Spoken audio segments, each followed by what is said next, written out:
सत्संग उस तरह से है जैसे बिन कमाए हुए किसी को हीरे की घड़ा मिल जाए। जिसको बिन कमाए हुए हीरा की घड़ा मिल जाए उस आदमी को भाग्यशाली नहीं करिएगा।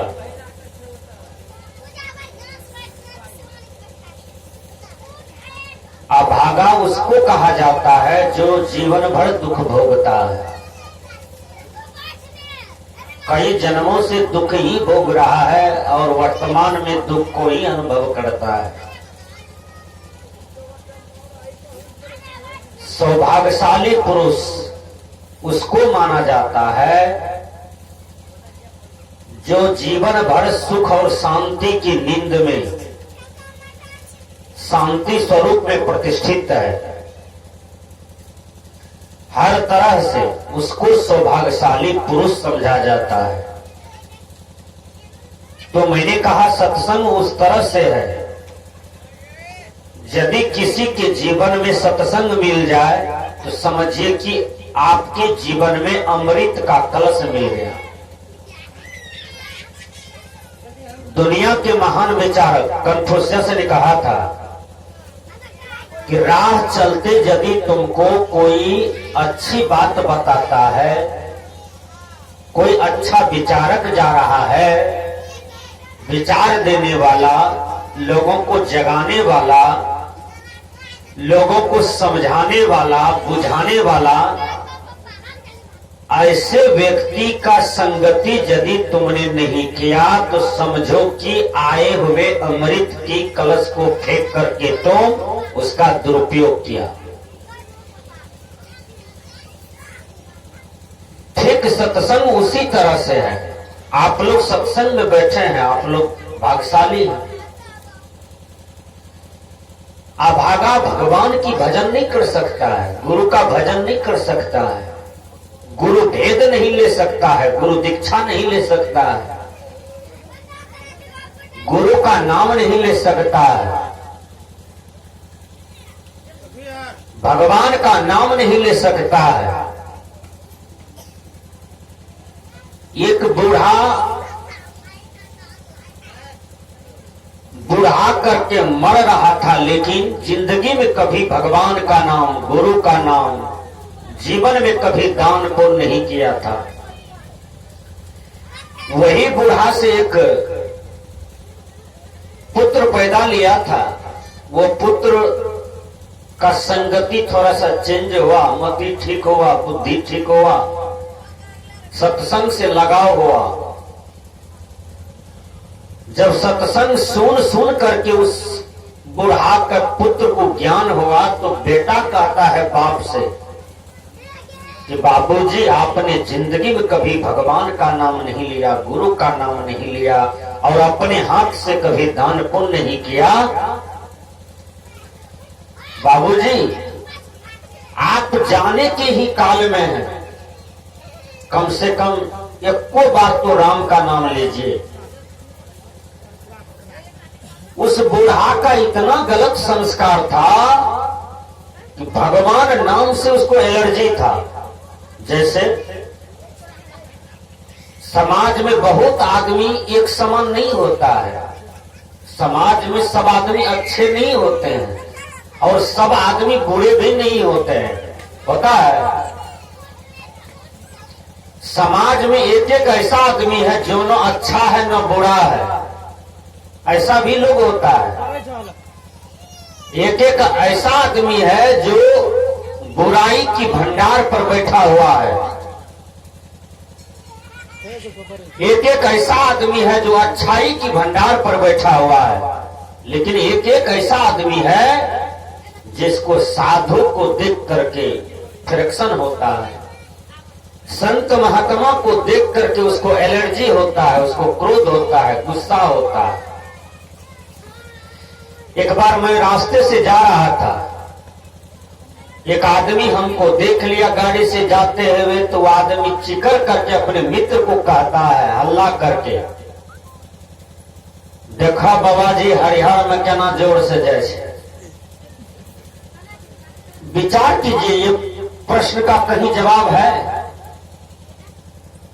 बाबा जी साधु महात्मा गाय माल तो नहीं है जो मूंग के उबेर है या किसी फसल का उबेर हुआ है जो गाय माल दौड़ते हुए खेत में प्रवेश करेगा, भर पेट खाएगा।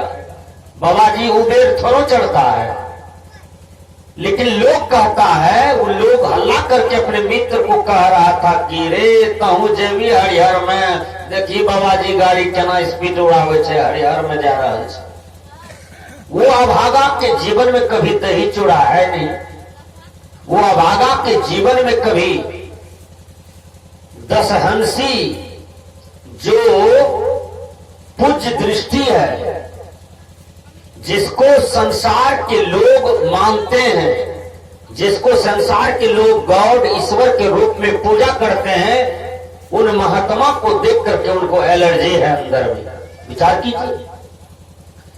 हमने गाड़ी रोका, हमने पूछा बूढ़ा बाबा, बाबा महाराज को आप कहते हैं हरिहर में जा रहा है, आपको जिंदगी में कभी हरिहर नसीब नहीं हुआ? कहा वो अपनी कमजोरी बताता है। कहा हम लोग तो मांस खाते हैं, हम लोग तो बकरी खाते हैं, सांकट का जीवन है, तो इसलिए जिंदगी में कभी हरिहर आप नहीं देख पाइएगा, क्योंकि आप जिंदगी भर मांस मछली खा करके साधु की अवहेलना करते हैं, साधु का निंदा करते हैं, साधु के दोष को केवल देखते हैं। तो विचार कीजिए। मैंने कहा सत्संग उस तरह से है जैसे किसी को बिन कमाए हुए सोना मिल जाए, चांदी मिल जाए, रुपया पैसा मिल जाए, हीरे की घड़ा मिल जाए, उस आदमी को सौभाग्यशाली कहिएगा? उस आदमी का भाग्य जगह है जिसको बिन कमाए करोड़ों मिल जाए। उसी प्रकार सत्संग है, जो जिसको सत्संग मिल गया समझिए उसको अपने जीवन का पूंजी मिल गया। जिसको सत्संग मिल गया उसको जीवन का पूंजी मिल गया। परम सत्य है। जिस पूंजी के बिना आप जन्म जन्म से तड़प रहे थे, जिस पूंजी के बिना आप जन्म जन्म से दुख भोग रहे थे, वही पूंजी मिला है, इसलिए आप लोग सत्संग में बैठे हैं। किसी संत ने कहा जिसके जीवन में मिला सत्संग है, उसको हर घड़ी आनंद ही आनंद है। अर्थात हे मानव, जिसके जीवन में आनंद ही आनंद है, इसका मतलब है उसके जीवन में सत्संग मिला है। सच्चा आनंद को किसने प्राप्त किया? मां मीरा, क्योंकि उसका जीवन सत्संग में बीत रहा था। सच्चा आनंद को किसने प्राप्त किया? मां सबड़ी, उसका जीवन सत्संग में बीत रहा था। सच्चा आनंद को किसने प्राप्त किया? इंद्रमती, खमसड़ी, सहजोबाई, मीराबाई, सदगुरु कबीर, राम कृष्ण, बुद्ध, पलटू, सूर, तुलसी, मोहम्मद, ये सबके जीवन में सत्संग था, इसलिए इन्होंने सच्चा आनंद को प्राप्त किया। सच्चा आनंद का मतलब क्या होता है? परमानंद। परमानंद का मतलब क्या होता है? श्रेष्ठ आनंद। श्रेष्ठ आनंद का मतलब क्या होता है? जिसके जीवन में श्रेष्ठ सुख हो, श्रेष्ठ खुशियां हो, उसी को परमानंद कहा जाता है। विचार कीजिए। तो आप सब सत्संग में बैठे हैं। रामायण में 2 शब्द का चर्चा हुआ है, बहुत ज्यादा। अभी आप लोग महर्षि मिहि के विचार वाले जितने हैं उनके पास बैठिए, वो लोग रामायण पाठ करते हैं स्तुति विनती के साथ। स्तुति विनती के साथ में रामायण पाठ में ज्यादातर बोलते हैं बड़े भाग मानुष तन पावा और बड़े भाग पाइयो सत्संगा। ये 2 शब्द का चर्चा बहुत ज्यादा संत मत में होता है।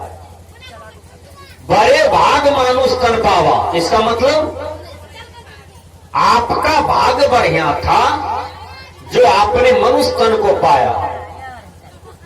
बैल जो नहीं पाते, घोड़ा गधा जो नहीं पाते, चुट्टा पक्षी जीवन पाते तो सत्संग सुन पाते। इस सत्संग पंडाल में कोई पशु आके बैठा है, देखे इस सत्संग में पक्षी बैठा है, कीड़ा किरमिट बैठा है कि मनुष्य बैठा है। इसलिए मनुष्य तन को बड़े भाग माना जाता है कि मनुष्य तन जो है वह श्रेष्ठ तन है सभी तन में।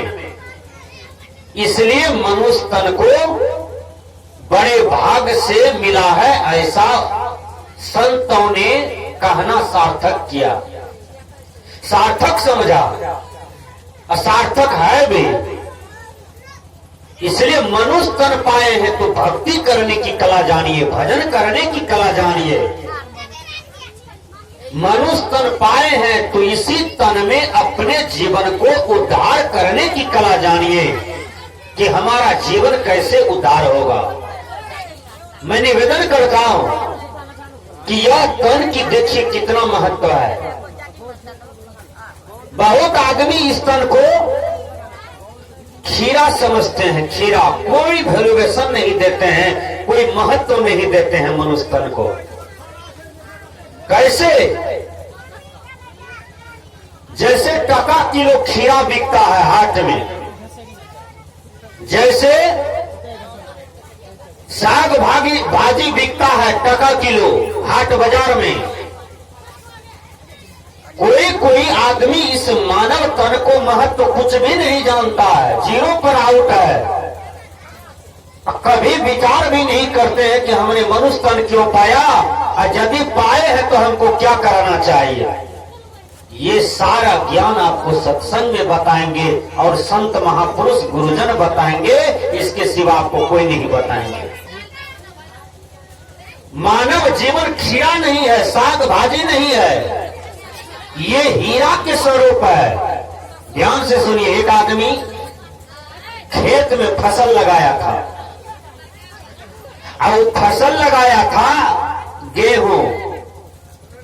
गेहूं जब बोया तो उसमें मैना कौवा लगता है ना, तो वो सब दिन सुबह सुबह जाते थे कौवा उड़ाने के लिए अपने खेत।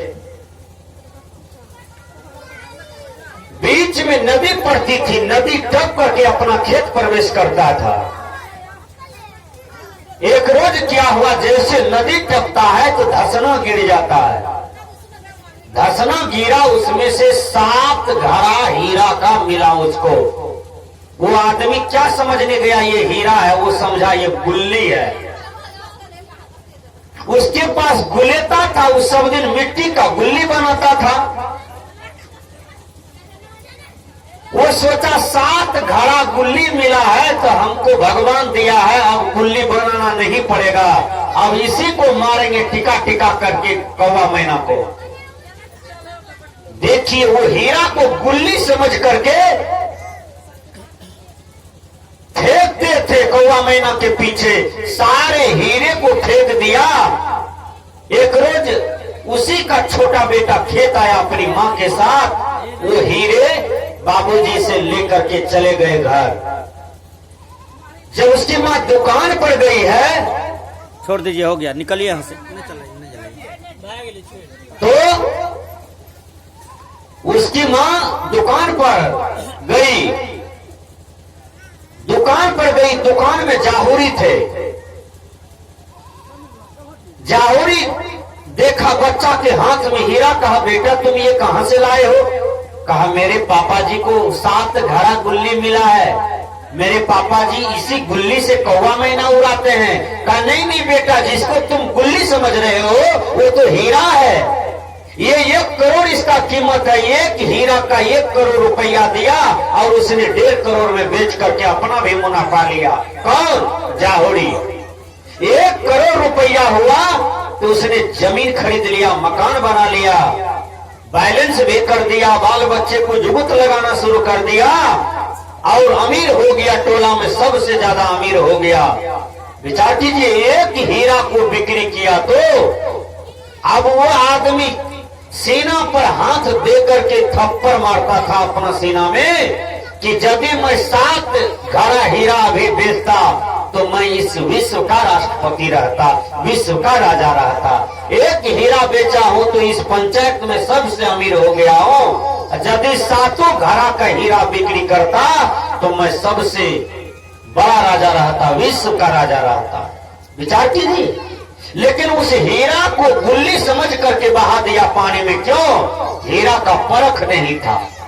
उसी प्रकार ये मानव जीवन का परख होना चाहिए। ये हीरा है, ये सुंदर समय मिला है, ये हीरा है, ये सत्संग मिला है, ये हीरा है।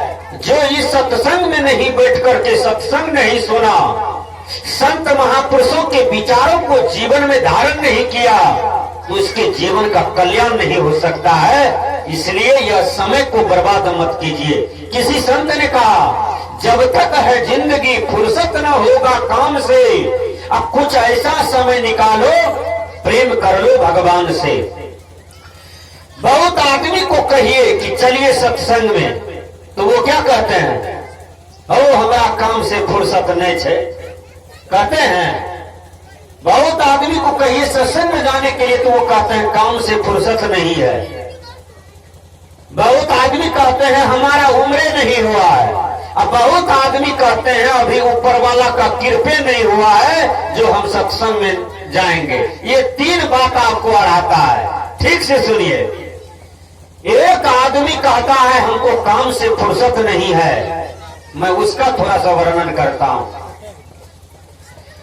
जो कहते हैं काम से फुर्सत नहीं है, मैं उस आदमी से निवेदन करता हूं कि जिस दिन आपका शरीर छूट जाएगा, या शरीर से पिंजरा या पिंजरा से सुगना निकल जाएगा, यानी जिस दिन आपका दम टूट जाएगा, प्राण टूट जाएगा, आप मर जाएंगे, आप डेथ कर जाएंगे, बोलिए उस दिन आपका कौन काम करेगा? आपका घर आंगन में कौन काम करेगा? आपका खेती बाड़ी में कौन काम करेगा? आपका फैक्ट्री में कौन काम करेगा? उस दिन उठ करके काम कीजिए ना। कबीर साहब ऐसे आदमी से पूछते हैं, अब कहाँ चले हूँ, अकेले हो मीता, उठो न करहूं घरहूं की चिंता। हे मीता, हे मानव, उठो, तुम मर गए हो, उठो, घर की चिंता करो। घर की चिंता में, परिवार की चिंता में तुमने अपने जीवन का कल्याण नहीं किया। कभी सत्संग में नहीं गया, कभी भजन नहीं किया, कभी दान पुण्य नहीं किया, कभी ध्यान साधना नहीं किया, कभी अच्छा चिंतन कर्म नहीं किया। उठो न करहूं घरहूं की चिंता। कबीर साहब कहते हैं उठो, मर गए हो तो उठो, अब तो घर की चिंता करो। लेकिन होगा नहीं होगा, मरा हुआ आदमी आएगा कोनो काम करने के लिए? नहीं आएगा। इसलिए कबीर साहब कहते हैं जब तक है जिंदगी फुर्सत न होगा काम से। जिंदगी में कभी काम से फुर्सत नहीं मिलता है, फुर्सत निकालिए तब फुर्सत मिलेगा। जिंदगी भर कमाते हैं, खाते हैं, पानी पीते पीते मर जाते हैं, बोलिए यही जीवन है? इतना काम तो पशु भी करते हैं। इसलिए सत्संग में आइए, बैठिए, सुनिए, समझिए। इतना सुंदर मनुष्य तन पाए हैं, इस मनुष्य तन को मत गवाइए। विचार कीजिए। तो हमने कहा कि एक आदमी और है समाज में जो बोलता है हमारा उम्र नहीं हुआ है। मैं उस जवान युवक युवतियों से पूछता हूं, सत्संग में देखिएगा ज्यादातर बूढ़ा बूढ़ी लोग हैं बैठा, रिटायरमेंट लोग, जवान लोग नहीं आते हैं, जवान लड़का लड़की नहीं आते हैं सत्संग में, बहुत कम मात्रा में आते हैं। जिसका बेटा बेटी ठीक है, सत्संग वाला ज्ञान है, माता पिता का देन है, उसका तो आता है। लेकिन 95% लड़का लड़की कहाँ सत्संग में जाता है? नहीं जाता है। सत्संग से वो कहता है सत्संग में जाने से हमको फुर्सत नहीं है, हम पढ़ेंगे लिखेंगे कि सत्संग में जाएंगे।